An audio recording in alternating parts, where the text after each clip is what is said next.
हिंदी में यूपीएससी की तैयारी से संबंधित प्रोग्राम्स को देखने के लिए सब्सक्राइब करें study IQ IAS Hindi.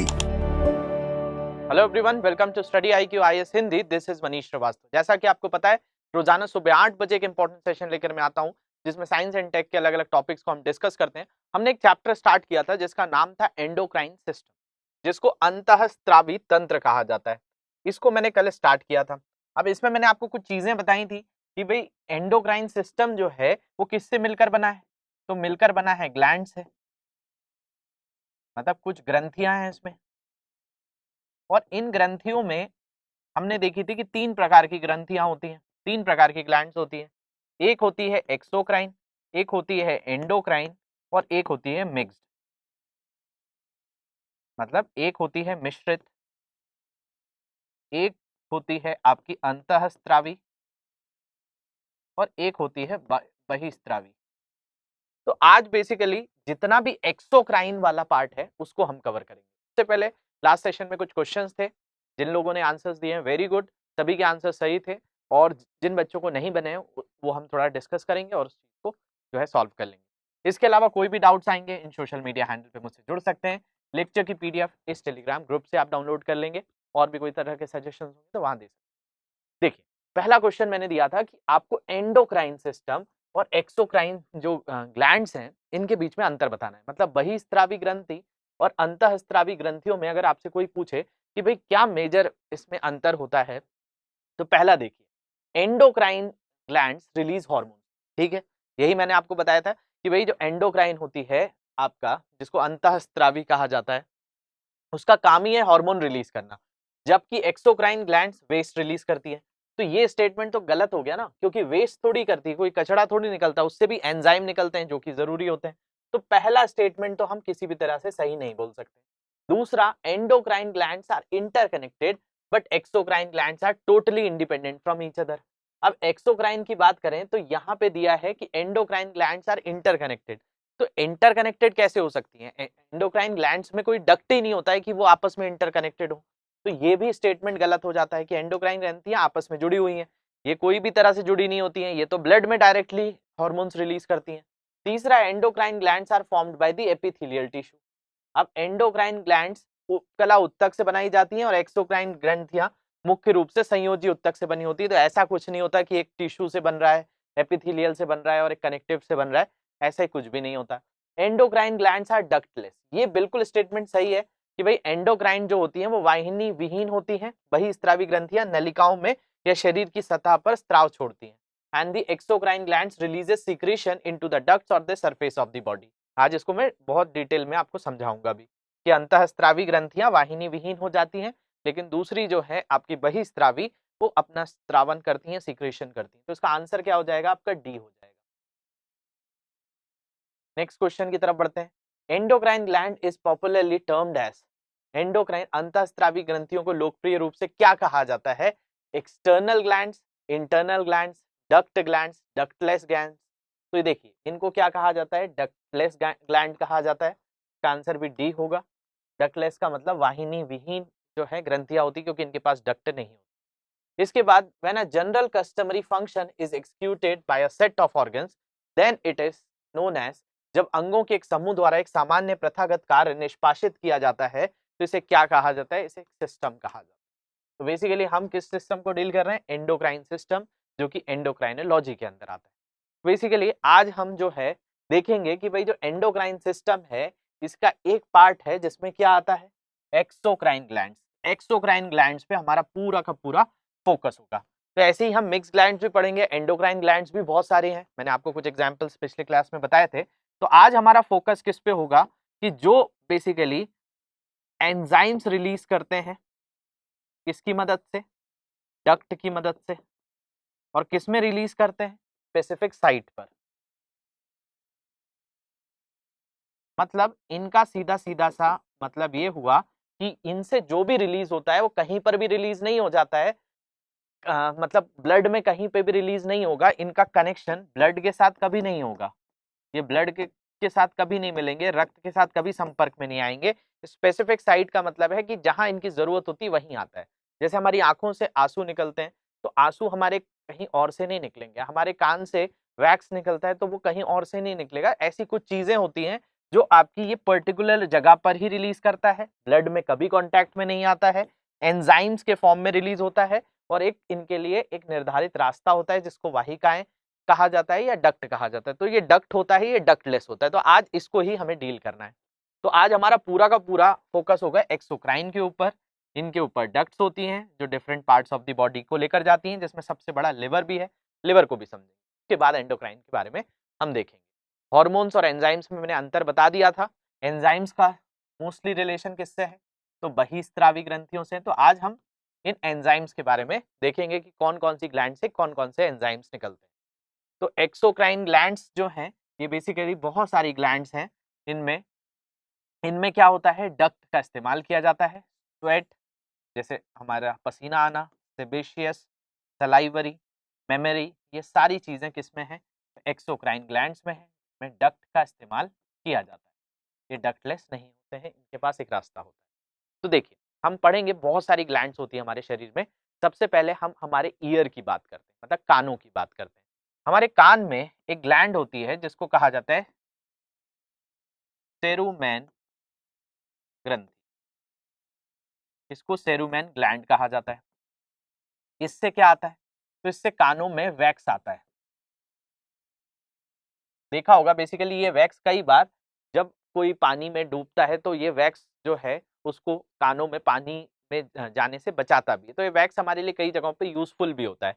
But अगर इसको कंटिन्यूअसली निकाला जाता है, मतलब जैसे आपने देखा होगा जिन लोगों के अंदर ये वैक्स निकलता रहता है वो जो है उनके यहाँ कंटिन्यूअस इसका प्रोडक्शन होता है। इसका एक चीज स्ट्रेस से भी बोली जाती है कि स्ट्रेस में भी इसका प्रोडक्शन बढ़ जाता है। जब आप बहुत ज्यादा किसी चीज पर सोचते हैं, स्ट्रेस लेते हैं, तो उससे भी इसका संपर्क है।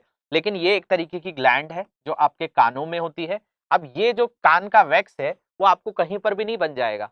आपकी नोज में नहीं बनेगा, आपकी आईज में नहीं बनेगा, आपके माउथ में नहीं बनेगा, या किसी भी जगह पे। तो ये स्पेसिफिक साइट है। मतलब ये ग्लैंड क्या कर रही है, एक तरीके से एंजाइम्स रिलीज कर रही है। तो इस एंजाइम्स में ही एक सेरुमेन एंजाइम्स हो जाता है जो सेरुमेन ग्लैंड से निकलता है। हिंदी में भी यही मतलब होता है।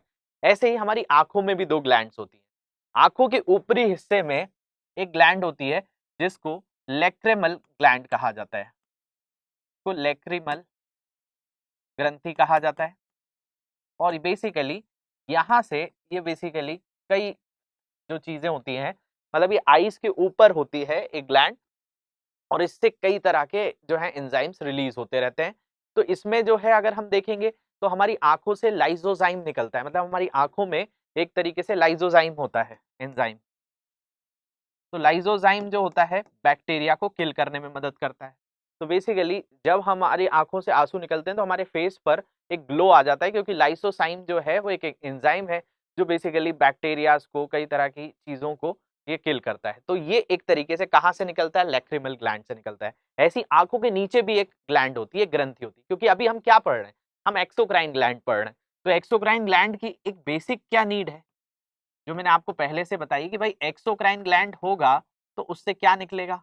एंजाइम निकलेगा। कहाँ पर निकलेगा? किसी डक्ट से निकलेगा। क्या ये ब्लड में मिलेगा? तो आप बोलेंगे बिल्कुल नहीं, ये ब्लड में कभी भी संपर्क में नहीं आएगा। इसके अलावा क्या होगा ये? तो बेसिकली यहाँ पर डक्ट तो है, ये आपका हमेशा एक स्पेसिफिक साइट पर जाएगा।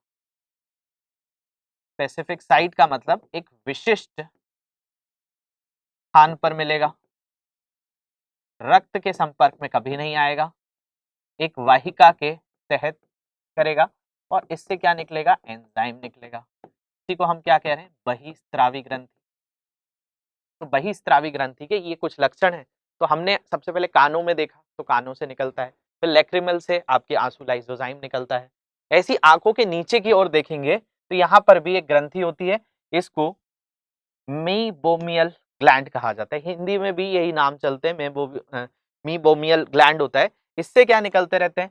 तो ये एक म्यूकोस लेयर होती है जिससे आपके आंखों में एक तरीके से नमी बनी रहे। तो वाटरी, ऑयल, ये सारी चीजें यहाँ से रिलीज होती रहती हैं। तो आंखों के ऊपर जो है वो आपका लैक्रिमल है, लेकिन जो नीचे है वो मेबोमियल है। तो ये याद रखेंगे, यहाँ पर दो चीजें होती हैं। ऊपर वाला तो क्या हो गया? लैक्रिमल हो गया। और यहाँ पर जो आंखों में आपकी नमी रहती है, मॉइस्चर जो बना रहता है, वो किसके कारण बना रहता है? तो मेबोमियल के कारण होता है, जिससे म्यूकस, वाटर, ऑयल, ये सारी चीजें आती रहती हैं। आप मॉर्निंग में उठते हैं तो कई तरह का कचरा आपके रहता है, वो म्यूकस लेयर के कारण ही होता है। तो ऑयल, वाटर, ये सारी चीजें वहां से निकलती रहती हैं और आपकी आंख जो है एकदम सूखती नहीं है। जैसे आप आईज को कभी भी टच करके देखेंगे तो उसमें हमेशा मॉइस्चर रहता है, वो इसी के कारण रहता है। इसके ये अगर देखेंगे तो इसमें छोटे छोटे ऐसे पोर्स होते हैं, इन पोर्स से ये आपका मेबोमियल ग्लैंड बहुत सारी चीजें रिलीज करती रहती है। तो इसमें हमेशा नमी बनी रहती है, आंखों के एकदम नीचे का जूम करके देखेंगे तो दिखेगा आपको। इसके बाद देखिए स्वेट ग्लैंड, हमारे शरीर से क्या होता है, इसको हिंदी में श्वेत ग्रंथि कहा जाता है। श्वेत ग्रंथि, हमारे शरीर से क्या निकलता रहता है, श्वेत निकलता रहता है, मतलब पसीना निकलता रहता है।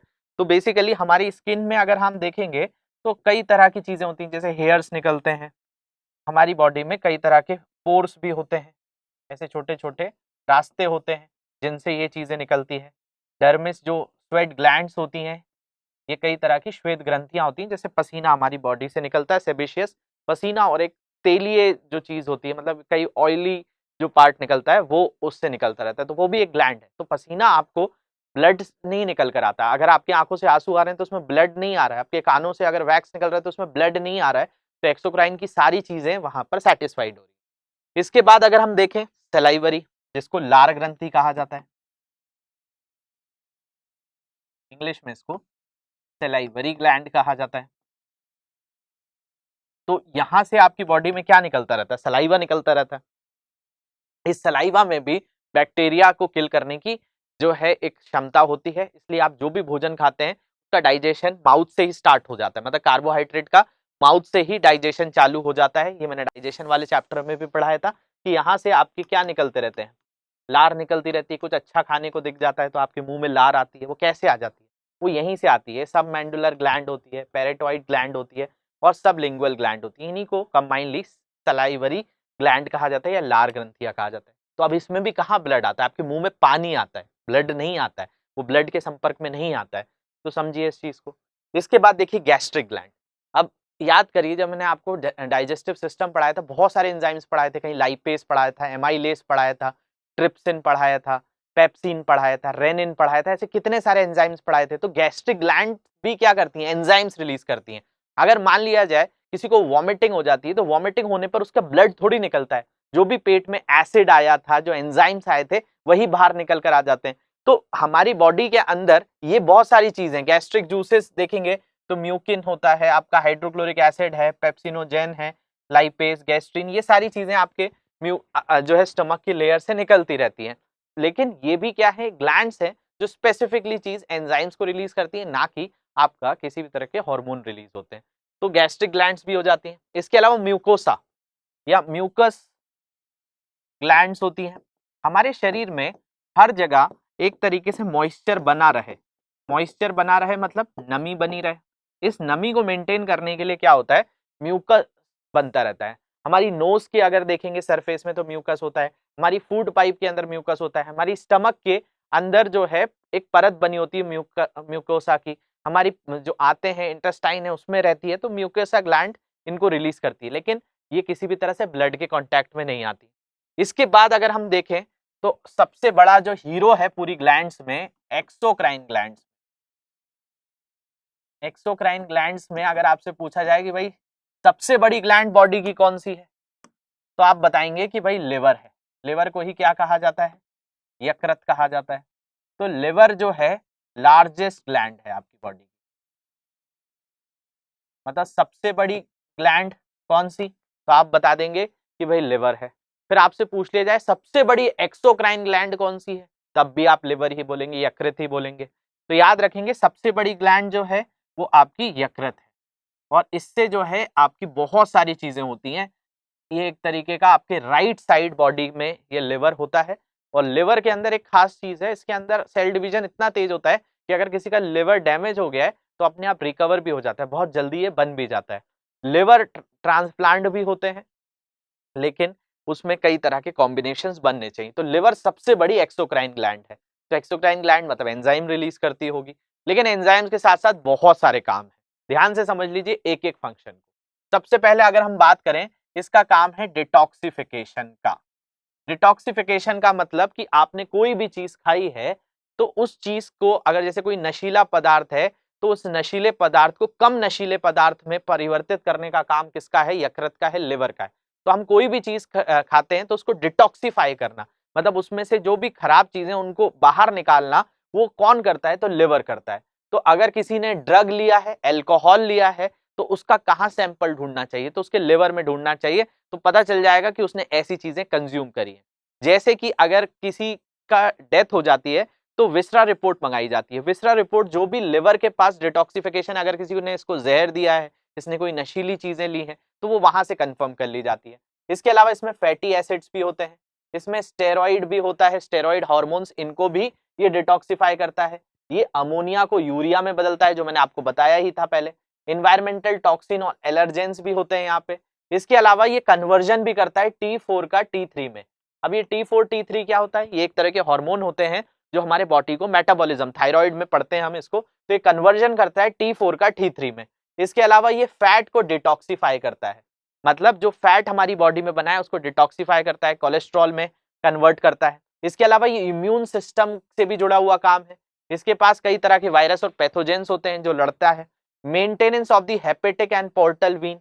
अब देखिए, हेपेटिक शब्द जहां पर भी आएगा तो हेपेटोलॉजी की अगर हम बात करें तो हेपेटोलॉजी का मतलब होता है आपका लिवर की स्टडी।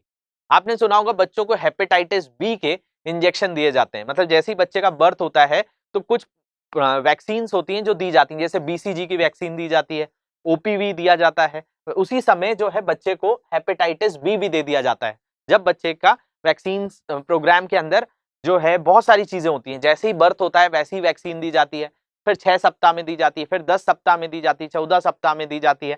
ये पूरा का पूरा रहता है वैक्सीन प्रोग्राम भी, जो है कि कमेंट सेक्शन में आप बताएंगे तो इसके ऊपर भी मैं आपको पूरा का पूरा इंडिया में क्या वैक्सीन प्रोग्राम है, यूनिवर्सल इम्यूनाइजेशन प्रोग्राम कैसे था, 85 में चालू हुआ, फिर इसमें काफी चेंजेस भी होते रहे टाइम के साथ। कमेंट सेक्शन में आप बताएंगे तो इस पे भी हम आगे आपको बताएंगे बहुत सारी चीजें। तो इम्यून सिस्टम को भी मेंटेन करने का काम लिवर का है। इसके अलावा प्रोडक्शन ऑफ कोलेस्ट्रॉल, तो कोलेस्ट्रॉल जो बनता है वो आपका कहाँ बनता है? लिवर में बनता है। इसके अलावा प्रोटीन सिंथेसिस, प्रोटीन का संश्लेषण भी कहाँ होता है? लिवर में होता है। तो ब्लड की क्लॉटिंग के लिए प्रोथ्रोम्बिन, कि हमारा खून जमे, ये भी लिवर से ही है। कोलेस्ट्रॉल को ट्रांसपोर्ट करना लिपोप्रोटीन, इम्यून का फंक्शन का ग्लोब्यूल्स, इसके अलावा ऑनकोटिक प्रेशर को एल्ब्यूमिन, ये सारे जो है आपके प्रोटीन्स यहीं से रिलीज होते हैं। इसके अलावा ये बाइल नाम का एक जूस भी करता है जिससे हमारा डाइजेशन कंप्लीट हो पाता है। इसके अलावा एंटी माइक्रोबियल, ब्लड शुगर को बैलेंस करने का काम भी कौन करता है? तो ये ग्लाइकोजन को भी जो है स्टोर करके रखता है। इसके अलावा माइक्रो न्यूट्रिएंट्स, कई तरह के मिनरल्स जैसे copper, zinc, magnesium, iron, vitamin A, D, E K, B12, ये सारी चीजें लिवर में स्टोर भी होती हैं। तो लिवर के बहुत सारे काम हैं। लिवर सबसे बड़ी ग्लैंड है, कौन सी? एक्सोक्राइन ग्लैंड है। तो अगर कोई पूछे कि क्या करता है लिवर, तो हमारे ब्लड को डिटॉक्सिफाई करता है, ब्रेक डाउन करता है अल्कोहल और मेडिकेशंस को, जो भी हमने दवाइयां ली हैं, अल्कोहल लिया है, उसको तोड़ने का काम करता है, कंट्रोल करता है मेटाबॉलिक प्रोसेस को, T4 को T3 में करता है। जैसे तो हमारे शरीर की उपापच है कि बहुत कोई चीज तेजी से टूटे ना और बहुत सारी चीजें एक साथ जुड़े ना, उसको बैलेंस करा के चलना। Produces protein and cholesterol, protein और कोलेस्ट्रॉल को बनाता है। बाइल जूस को बनाता है जिससे हमारा डाइजेशन होता है। ब्लड के कॉम्पोजिशंस को रेगुलेट करता है कि हमारा रक्त की जो संरचना है वो सही तौर पर चलती रहे। हमारे न्यूट्रिशंस को, पोषण के तत्वों को भी प्रोसेस करता है। इसके अलावा जो पुराने आरबीसी होते हैं, लाल रक्त कणिकाएं, उनको डिस्ट्रॉय करने का भी काम करता है। तो ये सारे काम जो है लिवर के हैं और ये सबसे बड़ी ग्लैंड है काय की? तो एक्सोक्राइन ग्लैंड्स की। तो आज हमने बहुत सारी ग्लैंड्स पढ़ी हैं किसके अंदर? तो ये सारी ग्लैंड्स हमने पढ़ी हैं एक्सोक्राइन ग्लैंड के अंदर। तो आप कुछ भी चीजें अगर आपको मेंस एग्जाम्स में भी आता है तो आप ये सारी चीजें बता सकते हैं कि कैरुमेन, जो सेरुमेन ग्रंथि है जो हमारे कानों से जुड़ी हुई है, लैक्रिमल आंखों के है, नीचे मेबोमियन ग्लैंड है, इसके अलावा जो है स्वेट ग्लैंड है, आपका सलाइवरी ग्लैंड है, गैस्ट्रिक ग्लैंड्स हैं, म्यूकस ग्लैंड्स हैं, लिवर भी एक ग्लैंड है। और जब मैं पैनक्रियास पढ़ाऊंगा, अग्नाशय, वो दोनों ही है। उससे जो है एक्सोक्राइन ग्लैंड का भी हिस्सा है और एंडोक्राइन का भी हिस्सा है। तो उसको हम नेक्स्ट क्लास में डील करेंगे। आज के क्वेश्चन देखिए, which part of a body secretes bile, शरीर के किस अंग से पित्त स्त्रावित होता है? Liver, spleen, pancreas, gall bladder, यकृत, तिल्ली, अग्नाशय, पित्ताशय। को बताइए।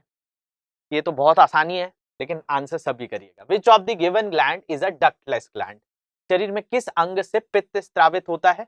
यहाँ पे आपको ये बताना है कि भाई कौन सी वाहिका विहीन ग्रंथि है। तो यहाँ पर आप बताइए कौन सी वाहिका विहीन ग्रंथि है? किडनी, लिवर, स्टमक, एंडोक्राइन, वृक्क, यकृत, उदर या अंतःस्रावी ग्रंथि। इसके अलावा which one of the following given is the largest gland in the human body? दी गई कौन सी एक मानव शरीर की सबसे बड़ी ग्रंथि है? पैनक्रियाज, स्टमक, लिवर, किडनी, अग्नाशय, उदर, यकृत, गुर्दा या वृक्क? तो बहुत सिंपल सा क्वेश्चन है, लेकिन बहुत सारी चीजें जो आज मैंने बताई हैं ये आपको एग्जाम्स में डायरेक्टली आती हैं। तो कोशिश करिए अच्छे से पढ़ने की, अच्छे से नोट्स बनाइए। जो भी डाउट्स आते हैं मुझसे पूछ लीजिए। किसी भी तरह से कोई भी दिक्कत आ रही है यहाँ पे पूछ सकते हैं। पीडीएफ इसकी डाउनलोड कर सकते हैं ऊपर दिए गए टेलीग्राम ग्रुप से। और भी कोई तरह के इश्यूज हैं तो comment section is open for you. Thank you very much for watching this. Have a great day. Hindi में यूपीएससी की तैयारी से संबंधित प्रोग्राम्स को देखने के लिए सब्सक्राइब करें स्टडी IQ IAS हिंदी।